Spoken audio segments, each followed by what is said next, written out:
अथ श्रीनृसिंहस्तुतिः।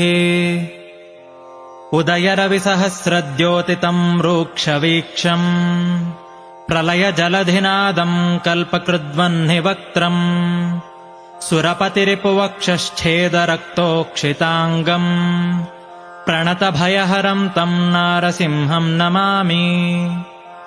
प्रलयरविकरालाकाररुक्चक्रवालम् विरलयदुरुरोचीरोचिता शान्तराल प्रतिभयतमकोपात्युत्कटोच्चाट्टहासिन् दह दह नरसिंहासह्यवीर्याहितम् मे।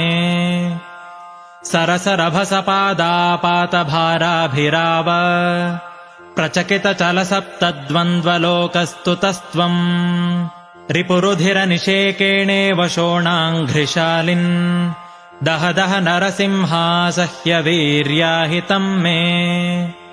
तव घन घन घोषो घोरमाघ्राय जङ्घा परिघमलघुमूरुव्याजते जोगिरिम् च घनविघटितमागाद्दैत्यजङ्घालसङ्घो दह दह नरसिंहासह्यवीर्याहितम् मे। कटकि कटकराजद्धाटकाग्र्यस्त